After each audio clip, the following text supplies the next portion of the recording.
The Phantom of the Opera was a novel in 1909 by French author Gaston Leroux. While it's not the best novel in the world, it was still interesting and told in a unique way for the time period. Kind of a biographic recap of falsified true events, you know, like in old school This Is Spinal Tap. It follows the deformed phantom who lives in the sewers of an opera house. He's secretly giving voice lessons to a young ingenue named Christine Daae, and like any creepy teacher, the phantom is also attracted to her. The moral of the story is about the beauty underneath the ugliness, a sentiment shared in many different French stories like Beauty and the Beast and Hunchback of Notre Dame. But it's not just about the music being beautiful, it's also about the power of compassion and empathy. He suffers because of his bad choices, while also being redeemed because of his good ones. The story was so timeless that they made film after film about it, and in 1986, Andrew Lloyd Webber turned it into a smash Broadway musical. So big that people were waiting for a movie to come out about it. Webber and Schumacher first wrote the script all the way back in 1989, with original Broadway cast members Michael Crawford and Sarah Brightman set to star. But after a tough divorce between Webber and Brightman, the movie got delayed and delayed until they just said, screw it, let's just throw in the guy from 300. Which is what we're reviewing today. Or at least trying to. What is it now, Hyper? The only reason why I agreed to play Carlotta is because I thought we were gonna get a love scene. Carlotta's the singer who's jealous of Christine. She doesn't have any love scenes. Why else would you cast me as the egocentric prima donna character then?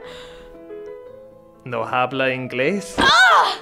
Whoa, Hyper Fangirl, you can't leave. You score high in the 12 to 29 demographic. Plus, with the subset of 65 to 70-year-olds, we'd rather not talk about. I don't care, I'm leaving! No.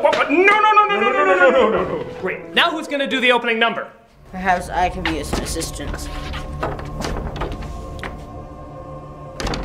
Who are you? My name is Aunt Despair, and I've got a special connection with the studio.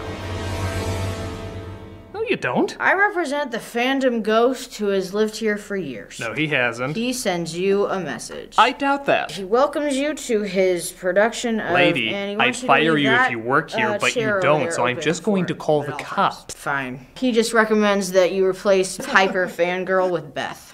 Of course, reviewer. Why not? It'd be like when Christine replaced Carlotta in the movie. You really have to spell that out. You'd be surprised.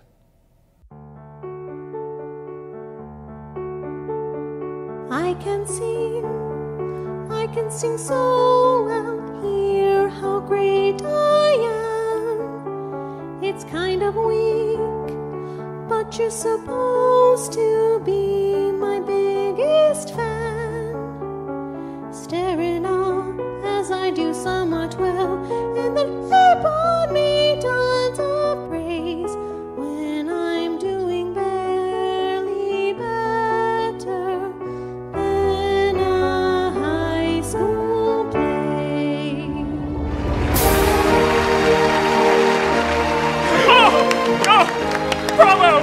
Bravo! That was amazingly adequate! You hear that? That's your remarkably passable girlfriend.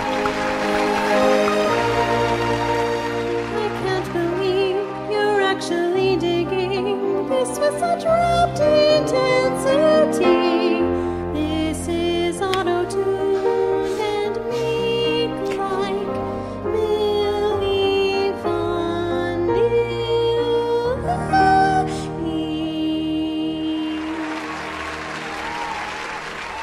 Honey, that was amazing. How did you get so phenomenally okay? Well, I literally had a celestial being teaching me how to sing.